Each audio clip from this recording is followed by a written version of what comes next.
The morning began without drama, without warning, the kind that convinces you nothing can go wrong. The forest breathed softly around him as sunlight filtered through pine needles, warming his face. For him, Yosemite was never about what he saw. It was about what he heard, felt, remembered. The rhythm of gravel under shoes. The distant rush of water. The way the air cooled when trees grew closer together. He adjusted the strap of his small backpack and tapped his white cane against the packed dirt. He had walked this trail before, always with someone, always within reach of voices. Today he insisted on a short stretch alone, a test of independence he'd rehearsed in his head for months. His parents waited at the trailhead, nervous but proud, listening as his footsteps faded. Each step came with quiet calculations. Count the turns. Measure the slope. Listen for the creek that marked the halfway point. The forest answered him at first, familiar and patient. Birds called overhead. Wind moved gently through branches. His breathing stayed steady, confident, almost peaceful. Then the answers changed. The ground softened beneath his shoes, no longer packed, no longer predictable. His cane brushed against low brush instead of open space. Somewhere, the creek fell silent. He stopped walking, tilting his head, listening harder. Sound behaved differently now, swallowed instead of returned. He told himself not to panic. Trails bend. Forests shift. He turned back the way he thought he'd come, counting steps, tracing memory. But memory failed him. The slope angled wrong. The air felt thicker, colder. A distant crack echoed, too heavy to be a branch. Hello. His voice sounded small, unfinished, as if the trees refused to carry it. He stood still longer than he meant to, heart tapping faster than his cane. The forest that once guided him now pressed close, intimate in an unsettling way. Smells sharpened, wet earth, sap, something animal. His confidence thinned, replaced by careful fear. He chose a direction and walked, slower now, testing every step. Minutes passed. Or hours. Time stretched strangely, losing shape. When he stumbled, catching himself against a rough trunk, he realized the trail was gone. Completely. Far away, beyond ridges and trees, people still laughed, still planned dinners, still believed he was safe. He did not know that yet. All he knew was the silence growing heavier around him, and the quiet understanding that he had crossed an invisible line. Behind him, the forest closed. He lowered himself onto a fallen log, forcing his breathing to slow, forcing thoughts into order. Panic would waste energy he could not afford to lose. He drank a careful sip of water, fingers trembling, and tried to rebuild the world in his mind. Somewhere, a bird shrieked and took flight. Somewhere else, something heavier moved and stopped. He stood again, uncertainty settling into his chest like weight. Night would come. He could feel it already in the cooling air. He did not know where the trail had gone, but he knew one thing with frightening clarity. He was no longer walking through the forest. The forest was now moving around him. With no sight to guide him, he tightened his grip on the cane, unaware this step would become the last familiar moment of his life. Forever changed. He waited before moving again, listening for the forest to correct itself. It never did. Silence pressed from every direction, thick and heavy, broken only by his own breathing and the dull thud of his heart. He tapped the cane outward, sweeping slowly, hoping for packed earth, for the familiar hollow echo of a trail. Instead it struck roots, stones, uneven ground that shifted beneath his weight. He tried to orient himself the way he had been taught. Turn toward the slope. Follow gravity downhill. Water would lead somewhere. But the land confused him, slanted in ways that felt wrong. Each step demanded more thought, more effort. Confidence drained quietly, replaced by calculation and doubt. He called out again, louder this time. The sound vanished almost immediately, swallowed by trees. No answer came back. The forest no longer reflected him. It absorbed him. He walked until his calves burned and his shoulders tightened from tension. Branches scratched his arms. Once, something brushed past his leg and disappeared, too fast to identify. He froze, breath shallow, waiting for it to return. It didn't. But the fear stayed. Time slipped. Without sight, minutes stretched into something elastic and cruel. He rationed water, counting swallows, forcing himself to stop drinking even as his mouth dried. Hunger crept in early, a dull ache reminding him he hadn't planned for this. The ground dropped suddenly. He slipped, falling hard onto his side. Pain shot through his ribs, sharp and immediate. He lay still, listening for signs of damage beyond the pain. When nothing broke, relief came with a tremor he couldn't stop. Getting up took longer than it should have. His hands shook as he brushed dirt from his jacket.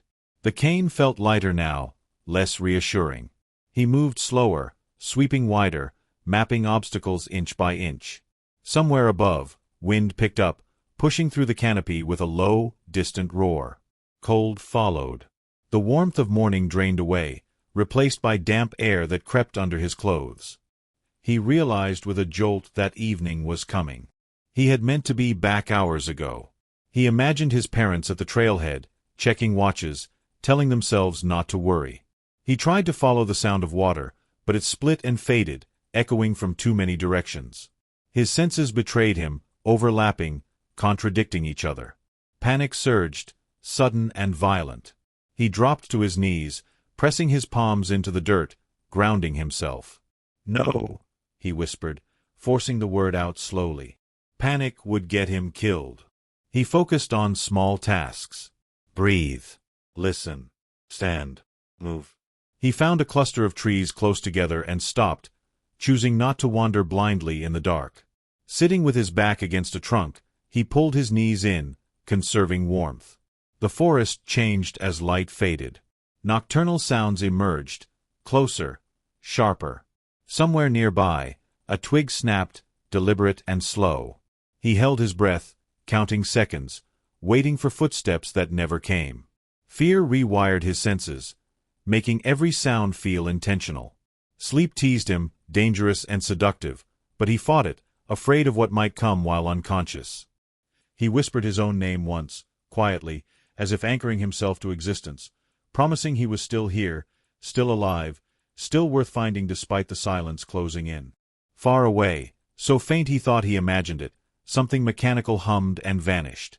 He lifted his head, heart racing, unsure if it was hope or memory. Darkness settled fully then, sealing him inside the trees as the trail finally stopped answering forever that night without mercy or warning, entirely now alone completely. He woke to sound before sensation. A distant thudding, rhythmic and unnatural, cut through the darkness and pulled him from shallow, fractured sleep. For a moment he thought it was part of a dream, another trick of exhaustion. Then the sound grew louder, circling, chopping the air above the trees. A helicopter. He scrambled upright, pain flaring through his ribs as hope surged so hard it almost knocked him breathless. He shouted, raw and desperate, tearing his throat open with the force of it. He slammed his cane against the tree beside him, again and again, creating noise the way he had been taught. "I'm here!" he screamed into the cold air, voice cracking, breaking apart. The helicopter passed overhead, the wind from its blades flattening branches, scattering leaves across his face. He could feel it, close enough to touch, close enough to save him. He kept yelling until his voice failed, until only hoarse gasps came out. Then the sound drifted, sliding away through the valleys, growing faint. Silence returned, heavier than before. He waited, counting breaths, certain it would come back. Minutes passed. Nothing. Hope collapsed slowly, painfully, leaving behind something worse than fear. He curled inward, hugging his knees, rocking once before stopping himself. Crying would waste water. Crying would waste strength. Morning came without ceremony. The forest shifted as light returned, birds replacing the night sounds. Hunger gnawed sharper now. His lips cracked when he tried to swallow. He stood carefully, body stiff, and began moving again, driven less by strategy than by refusal to stay still. Unknown to him, search teams were spreading out along the official trails, following maps and probabilities. Rangers called his name into the trees, their voices carrying only so far before dying out. Dogs pulled at leashes, confused by overlapping scents and wind patterns. The forest resisted them all. He heard voices once, faint and human, carried on a breeze that shifted too quickly. He ran toward them, tripping, scraping his palms raw against rocks. By the time he reached where he thought the sound had been, there was nothing. Just open space and the slow drip of water somewhere below. Frustration turned reckless.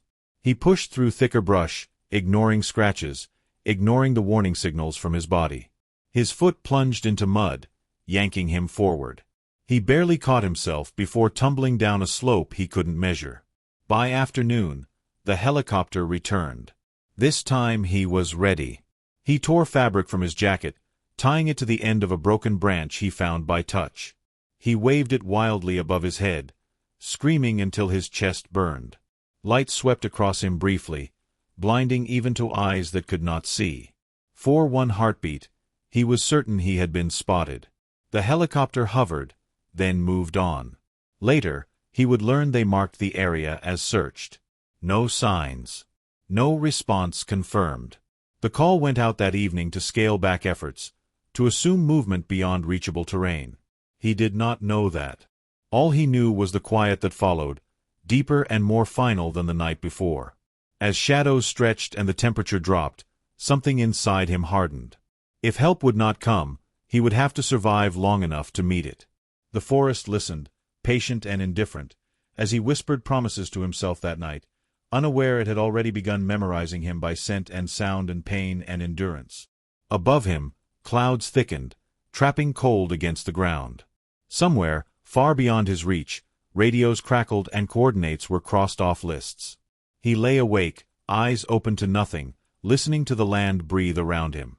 With each hour that passed, the forest adjusted to his presence, learning his rhythms, his weakness, his stubborn refusal to disappear. By dawn, he would no longer be a visitor. He would be part of it. Without mercy yet. He stopped waiting for rescue after the third night. Hope did not vanish all at once. It thinned, stretched, became something fragile he handled carefully. Hunger sharpened his thoughts, stripping them down to simple decisions. Stay warm. Find water. Avoid falling. Survive the next hour, then the one after that. The forest began to speak to him in ways it never had before. He learned the language of ground beneath his hands, the difference between moss and mud, between stone that shifted and stone that held. His blindness forced patience. Every movement became deliberate, respectful, cautious. Rash steps were punished quickly. Rain came without warning. Cold drops soaked his clothes, leaching heat from his body until his teeth chattered uncontrollably. He crouched beneath low branches, hugging himself, counting breaths to stay calm. When the rain stopped, it left him weaker, heavier, and shaking. Food became a desperate problem. He found berries by smell alone, tasting cautiously, spitting out bitterness, memorizing what didn't make him sick. Once, he reached toward a rustle and pulled back just in time, the sound of something larger retreating into brush. He could not see danger, only sense its nearness. At night, animals moved closer. He heard paws on leaves, snuffling, low breaths that did not belong to the wind. Fear kept him awake, alert, listening for changes in rhythm. He learned to remain still, to become uninteresting, to let the darkness pass him by. Pain settled into his body as a constant companion. His ribs ached. His feet blistered and split. Infection crept into small cuts, swelling and burning. He spoke to himself then, whispering instructions, encouragement, memories of voices he loved. Silence answered, but he kept talking anyway. Days blurred. Weeks followed. He marked time by hunger cycles and weather shifts, by the way his body weakened and adapted at once. He stopped shouting for help. Sound wasted energy. Instead, he listened. The forest responded. It tested him with steep drops and tangled undergrowth. It offered small mercies too. Fallen trees provided shelter. A shallow stream gave water.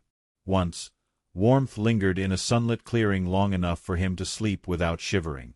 But the wilderness demanded payment. A misstep sent him sliding down rock, tearing skin, stealing strength. Fever came after, hot and disorienting. He drifted in and out of consciousness, murmuring names, half convinced he was dying. When the fever broke, he cried silently, not from pain, but from the realization that he was still alive. Survival no longer felt temporary. It felt endless. Somewhere during that time, the forest claimed him. His scent soaked into bark and soil. His footsteps carved invisible paths. Animals adjusted their routes around him. He was no longer an intruder. He was a presence. Far away, the world moved on. News cycles ended. Posters faded. His name was spoken less, then rarely, then only in past tense. He did not know this. He only knew the land that now knew him. As winter approached, cold sharpened everything. He felt it in the air, the stiffness in his joints, the silence of insects. He built a crude shelter by touch alone, instinct guiding hands that shook with exhaustion. The wilderness had learned his name. It whispered it back through wind and bone-deep cold. And it prepared to see whether he deserved to keep it. It would not let him forget the cost. Every mistake echoed longer here, every weakness exposed. Yet buried beneath pain, a stubborn thread of will remained. He promised himself one more sunrise, then another.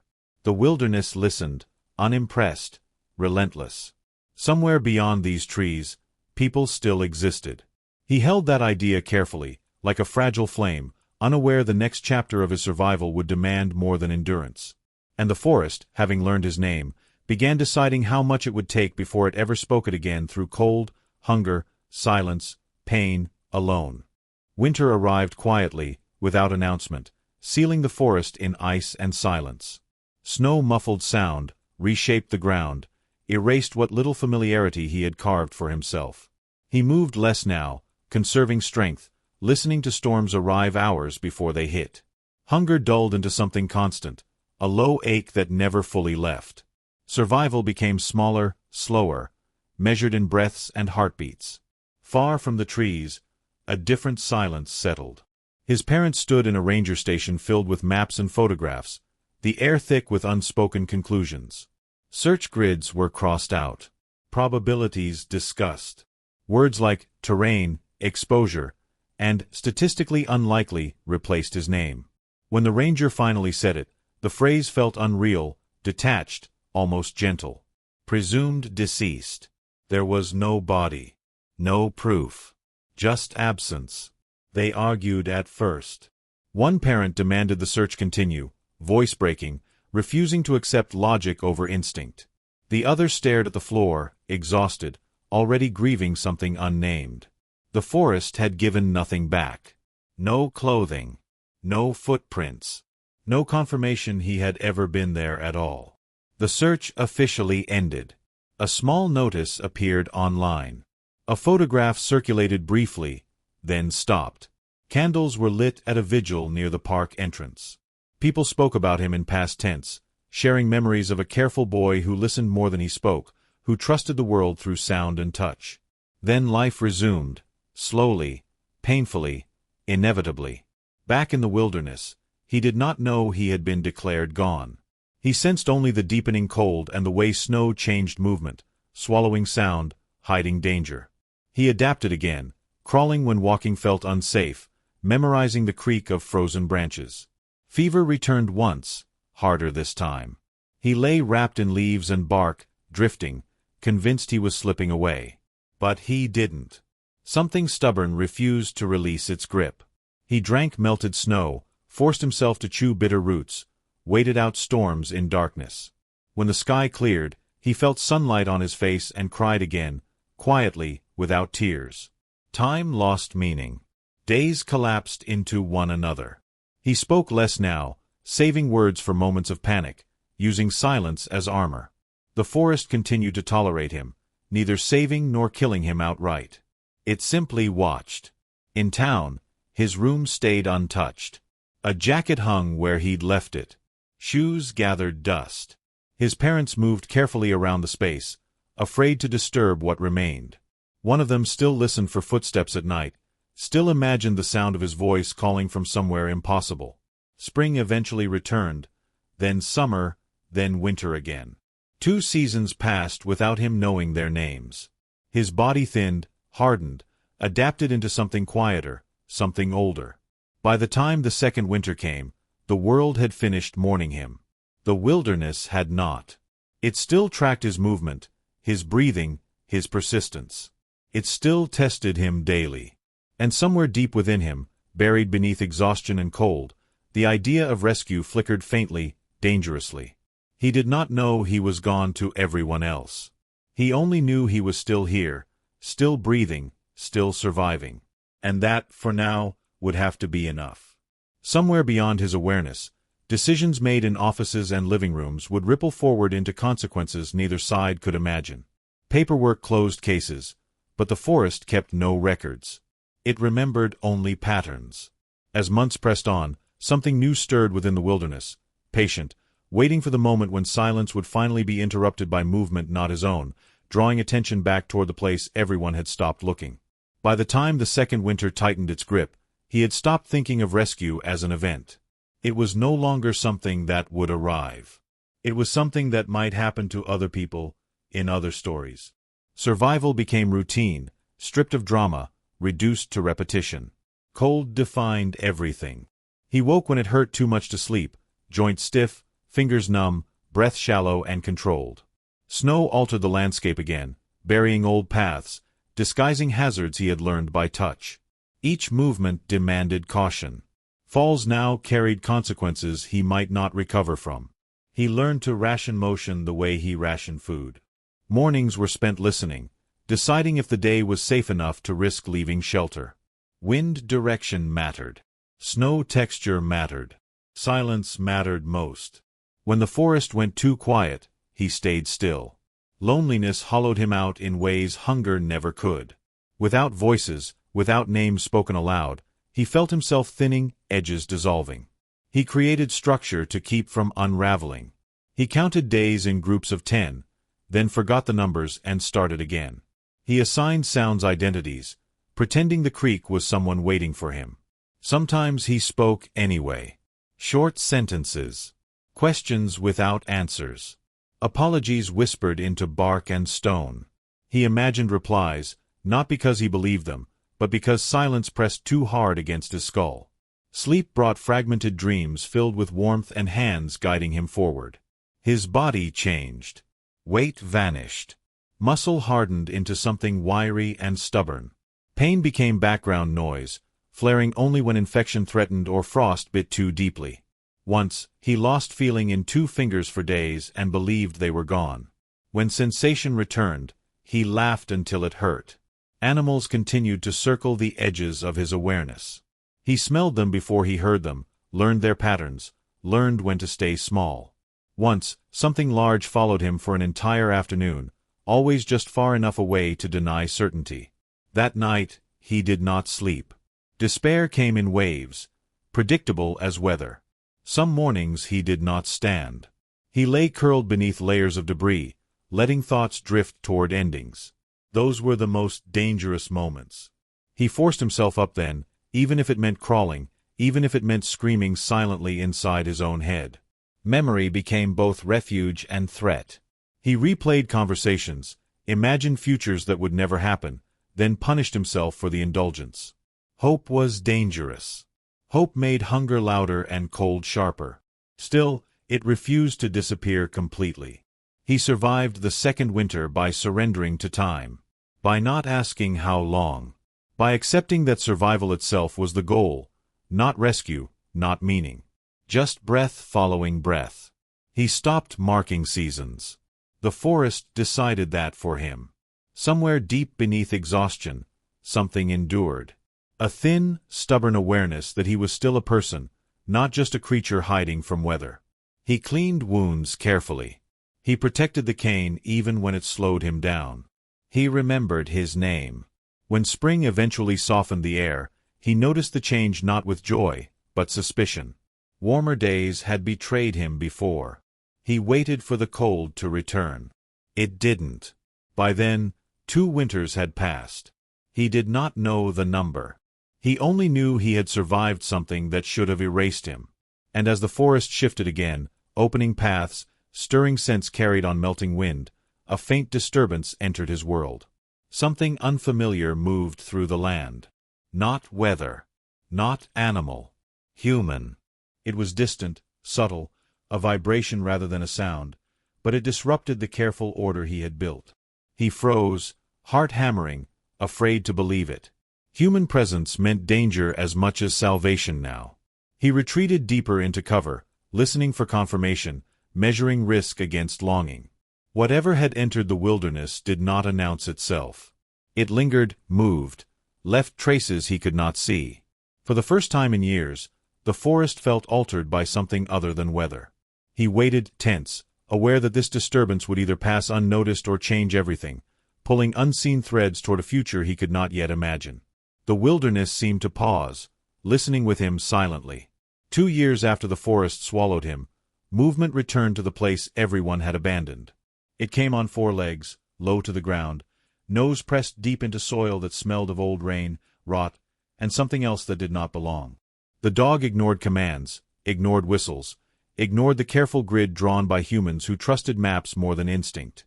Its handler felt the tension immediately. The leash pulled hard, insistent, dragging him toward terrain marked cleared long ago. This wasn't excitement. It was focus. The dog circled one patch of earth repeatedly, whining softly, claws tearing at frozen dirt with urgency that bordered on desperation. The handler knelt, uneasy. He had worked with this dog for years. False alerts happened, but obsession like this did not. He marked the coordinates anyway, though protocol told him not to. Snow shifted as the dog dug deeper, breath steaming, body vibrating with purpose.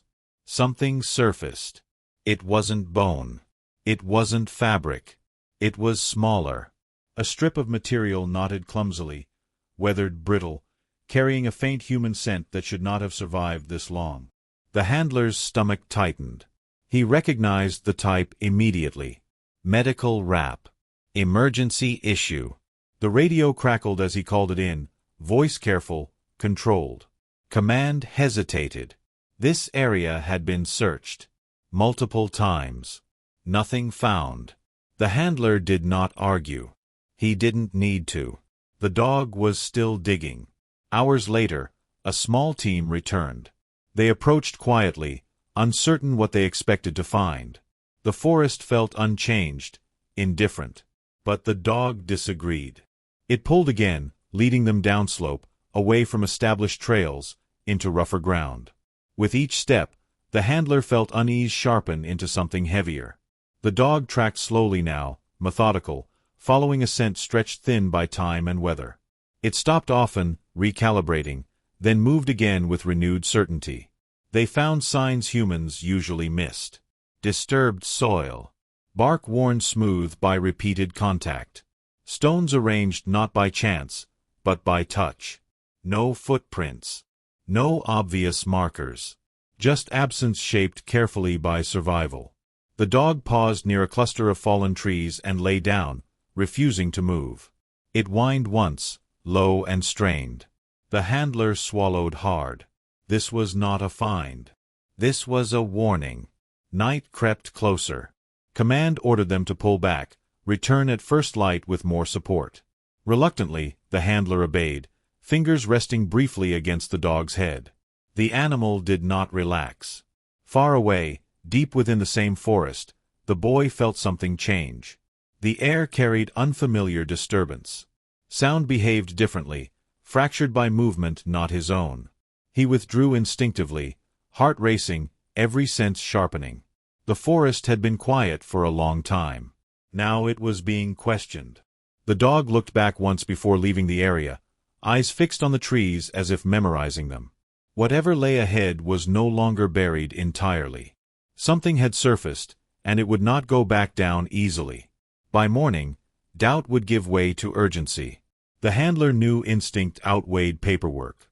The scent was wrong for remains. It moved. It persisted. Somewhere ahead, something alive had adapted beyond expectation. The forest had hidden many things, but not everything forever. As the team withdrew, the dog pulled once more toward the trees, silent now, as if listening. In that same moment, the boy pressed his ear to the ground, sensing vibrations he could not name. Two lives hovered unknowingly on intersecting paths, separated by distance, time, and fear. The search had not ended. It had finally begun. Forces unseen were aligning with consequences neither side yet understood fully now. At first light they returned, quieter, heavier, carrying expectation they tried not to name. The dog resumed the trail instantly, nose low, tail stiff, pulling them past yesterday's markers without hesitation. Whatever it followed did not belong to the present. It was thin, stretched, buried beneath seasons of weather and decay. The handler felt it then, the shift from possibility to belief. This was not a recovery. This was pursuit. The scent led them through ground no human would choose willingly. Steep rock, narrow ledges, fallen timber layered like traps. The dog slowed, recalibrating constantly, stopping to circle, to taste the air, then committing again with quiet certainty. Each pause tightened nerves. Each restart deepened resolve. They found more signs. A groove worn into bark at waist height. Stones stacked deliberately near a seep of water. Scraps of plant fiber twisted into cord. Survival marks, not accident. Someone had been here long after the searches ended. Radio traffic grew tense. Command questioned assumptions, timelines, feasibility. 2 years was too long. Exposure alone should have finished it. The handler listened, eyes on the dog, trusting instinct over statistics. He answered calmly, reporting facts without interpretation. The dog stopped abruptly and lifted its head. Sound carried. It was not a voice yet. Just movement. A shift of weight. Something careful, controlled, close enough to feel but not to see. The dog's ears tilted forward, body trembling with restraint. The handler raised a fist, freezing the team in place. "Hello," he called softly, unsure if anyone would answer. Silence pressed back, deliberate, wary.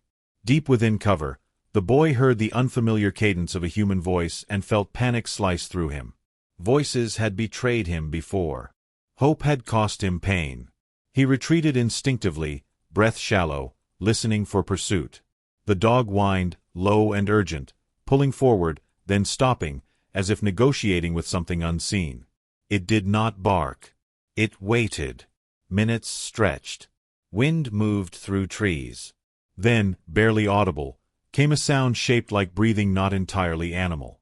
The handler swallowed hard. "We're here to help," he said, slower now, grounding each word. "You're not in trouble." A shape shifted beyond the fallen logs. Not fleeing. Watching. The scent was alive. Command crackled orders through the radio, voices sharp with sudden urgency. Medics moved closer. The handler dropped the leash. The dog stepped forward carefully, tail low, posture non-threatening, doing what training could not teach. Somewhere behind the trees, the boy pressed his hand against his chest to quiet his heart. Every instinct screamed danger, yet something else stirred beneath fear. The cadence of movement felt wrong for predators. The smell carried human memory. He whispered without realizing it, a sound broken by years of silence. The dog froze, then moved again, slow and deliberate. 2 years of separation narrowed into seconds. Neither side crossed the final distance yet. The forest held its breath. The moment balanced between flight and contact, between collapse and connection. Whatever happened next would require trust no one could guarantee. And as footsteps shifted closer, both survivor and rescuers understood the same truth at once. Finding him was only the beginning. Now they had to reach him. Fear and hope tangled together as distance shrank inch by inch. The dog advanced, paused, advanced again, mirroring caution learned from countless searches. The handler followed, hands open, voice low, refusing to rush the fragile balance. Somewhere ahead, a survivor weighed silence against surrender, memory against instinct. The forest, which had guarded him for so long, offered no guidance now. It simply watched. When a human foot brushed stone, the sound echoed louder than any shout. The boy flinched, then steadied, breath shaking, realizing this moment demanded choice. He did not move yet. Neither did they. Between them hung 2 years of survival, waiting for the next step. Time waited, breathless, as the wilderness loosened its grip slightly there. He stayed frozen as the distance closed, every sense straining to interpret what sight never could. The wind shifted, carrying layered smells, fabric, metal, sweat, something animal but calm. Human. His chest tightened. He crouched lower, fingers digging into dirt, ready to bolt at the first wrong sound. "Easy," a voice said, barely louder than breath. It did not echo. It did not command. It waited. The dog stopped moving. Its breathing was steady, unthreatening, close enough now that he could feel vibrations through the ground.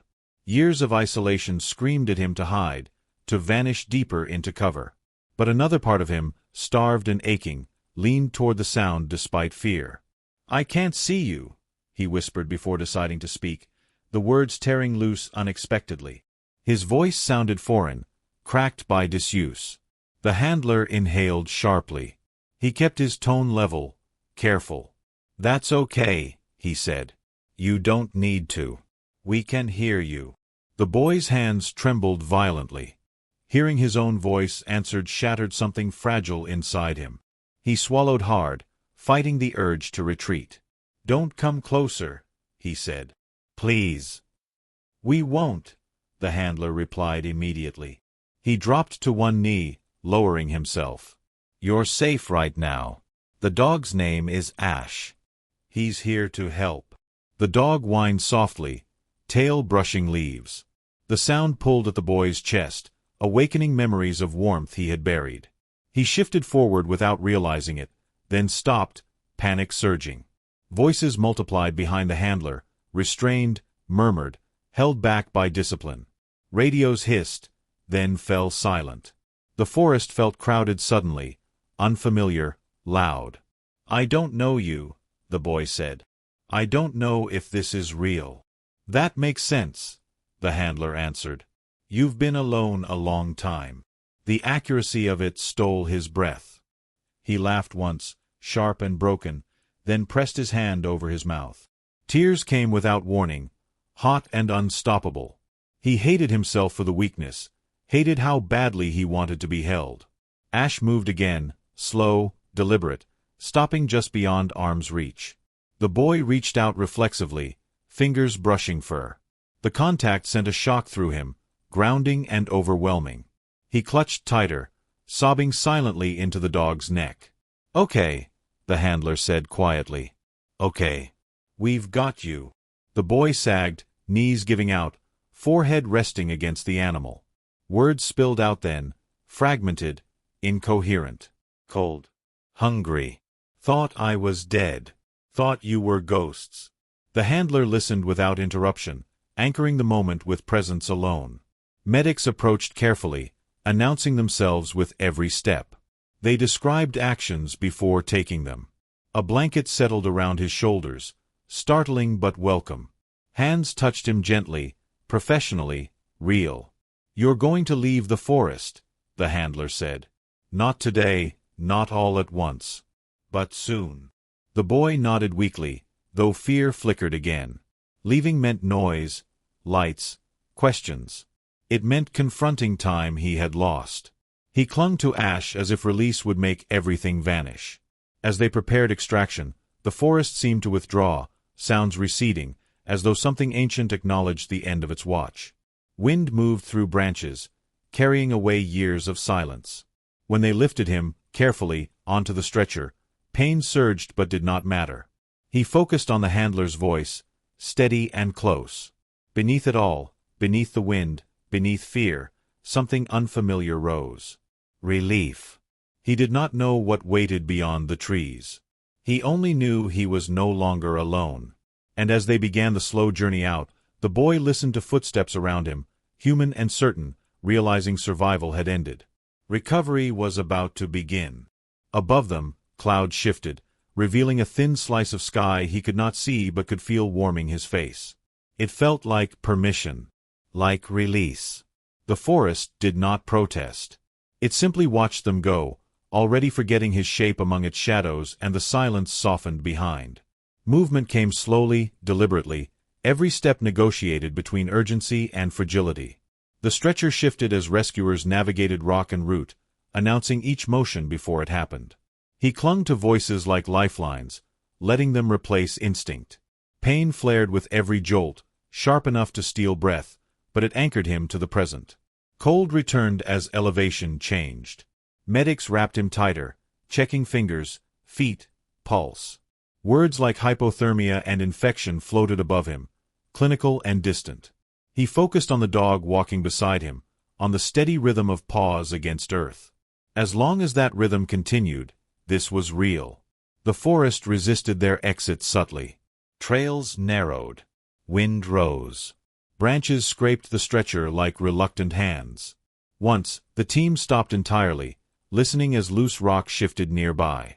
He felt fear ripple through the group, controlled but undeniable. He realized then how close he had lived to disaster every day. A clearing opened unexpectedly, air humming differently. The helicopter's presence announced itself before sound, vibrations trembling through his bones. Panic surged. He tightened instinctively, breath stuttering, memories of failed flyovers crashing back. The handler leaned close, voice firm. "This one's for you," he said. "We see you." Hands secured straps. The world lifted. Pressure changed. Wind roared. He screamed once, involuntarily, then forced himself to breathe. Fingers gripped his until the sensation steadied. When the helicopter leveled, something inside him unclenched. Below, the forest receded, its sounds dissolving into distance. He did not feel triumph. Only exhaustion so deep it bordered on surrender. He drifted, half-conscious, catching fragments. 4 lines. Oxygen. Gentle commands. "Stay with us." At the field hospital, light overwhelmed him despite blindness, heat radiating against skin and used to warmth.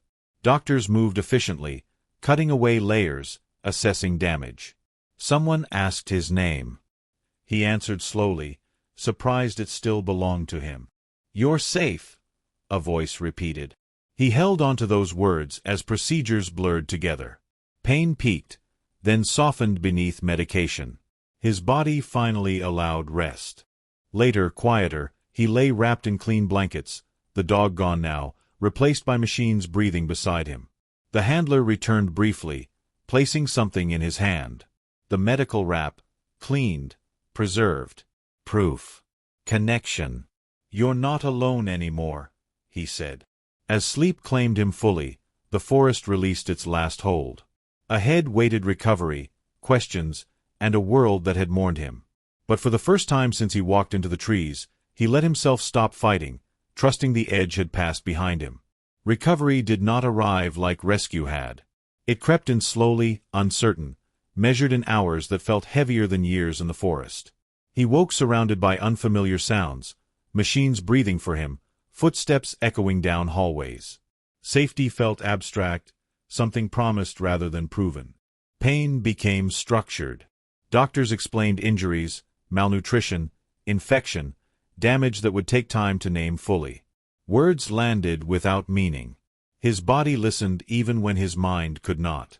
Sleep came in fragments, broken by memory and sudden fear that he would wake alone again. People returned to him carefully. Voices he recognized before faces he could not see. His parents arrived quietly, afraid of overwhelming him. When they spoke his name, it anchored him harder than any medication. He cried without restraint then, grief and relief folding into each other until he could not tell them apart. They told him the world had moved on without him. Vigils. Headlines. Assumptions. Being mourned while still alive settled strangely in his chest. He felt both erased and resurrected, unsure where he belonged in the timeline that had continued without his consent. Relearning trust took longer than healing skin. Sudden noises sent his heart racing. Hands approaching without warning made him flinch. Therapists moved slowly, narrating every action, rebuilding boundaries piece by piece. He learned that survival had sharpened him but also scarred him deeply. The forest followed him into sleep. Dreams brought cold, hunger, and endless night. He woke reaching for bark that was not there. Nurses learned to ground him gently, reminding him where he was. He learned grounding too, using breath, sound, and memory to return. Ash visited once. The dog padded into the room calmly, tail low, familiar. The moment his fingers touched fur, tension drained from his shoulders. No words were needed. The connection existed outside explanation, a living bridge between worlds. Physically, progress came in inches. Eating hurt. Walking exhausted him. But each step carried intention. He was choosing movement now, not fleeing it. That mattered. Emotionally, questions waited. How do you return to a life that finished grieving you?